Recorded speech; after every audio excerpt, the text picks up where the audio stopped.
Alors aujourd'hui, nous avons échangé avec Monsieur le Président de région et tous ses chefs de service et ses collaborateurs sur l'année écoulée, nos difficultés matérielles, financières, pédagogiques rencontrées dans nos établissements et sur la programmation pour la rentrée prochaine. Préparer cette rentrée dans les meilleures conditions pour accueillir nos élèves et leur proposer les enseignements sur lesquels ils postulent. C'est de mesurer l'engagement de la collectivité à nos côtés pour favoriser la réussite des élèves. Et de ce point de vue, je pense que nous sommes, mes collègues et moi, plutôt contents. Nous avons pu clairement exprimer nos besoins.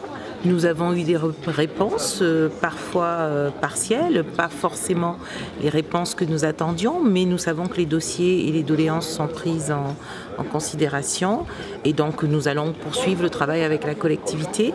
Aujourd'hui, c'était un temps de régulation et un temps d'expression de la politique régionale. Alors l'intérêt d'avoir le rectorat à cette réunion, c'est de pouvoir bien mettre en place une synergie entre la région et donc le rectorat sur les questions notamment relatives aux équipements et aux travaux. Vous avez pu observer que nous sommes rentrés dans les détails, nous avons pu longuement aborder ces questions et donc je crois que nous avons eu de bonnes nouvelles de la part donc, de la région. Nous sommes relativement rassurés sur la question des équipements pour la rentrée. Alors, nous avons pu quand même observer qu'il faudra certainement faire des choix en matière de construction, de rénovation de structures, mais relativement rassurés. Il y a certainement encore beaucoup de travail à faire. Nous sommes loin je veux dire, d'avoir atteint nos objectifs. Simplement, nous sommes dans une bonne perspective, nous sommes dans une démarche conjointe et consensuelle. Le lycée, c'est un ensemble de mesures et je peux vous dire, ça chiffre, mais c'est une dépense fort utile. Chaque année, à la fin de l'année scolaire, on fait le point avec les proviseurs pour préparer, si je dis, leur rentrée et nous-mêmes nous permettre de poursuivre les travaux pour une bonne rentrée. Les lycées, c'est 670 personnes à peu près. C'est beaucoup. On va y ajouter, en y ajoutant 62 personnes nouvelles qui vont bientôt arriver, très bientôt demandées par les proviseurs. C'est près de 6 millions de dotations, ce que vous évoquiez, dotations de fonctionnement. Et puis ce sont les travaux. C'est à peu près 7 200 000 euros de travaux, mais on ajoute une chose nouvelle pour aller plus vite, parce que c'est vrai, il y a quelque impatience.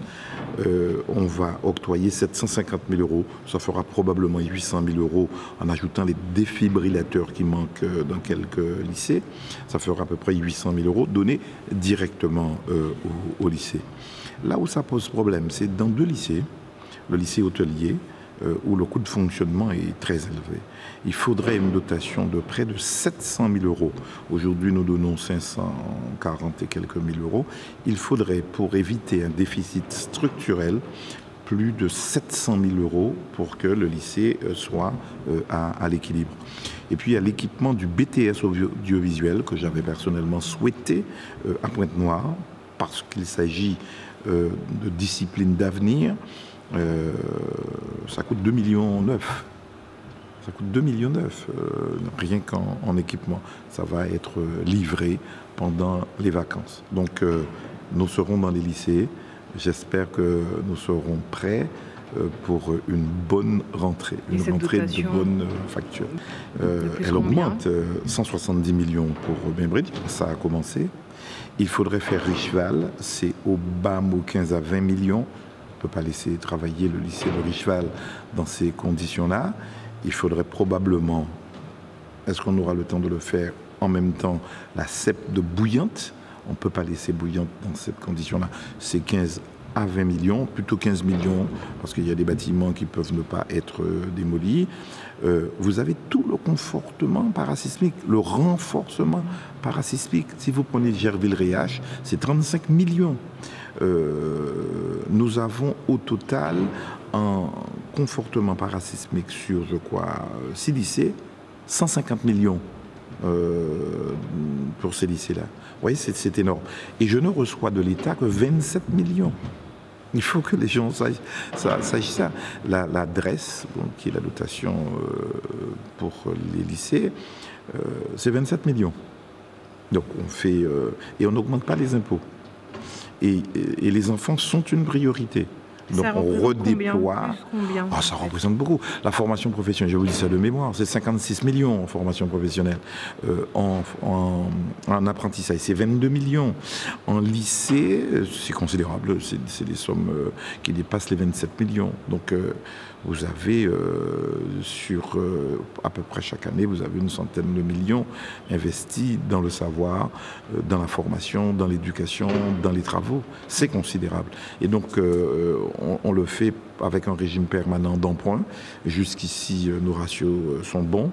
On n'a pas dépassé les ratios dits de surendettement. Lorsque votre endettement représente plus de 15 années, 15 années, vous êtes surendetté.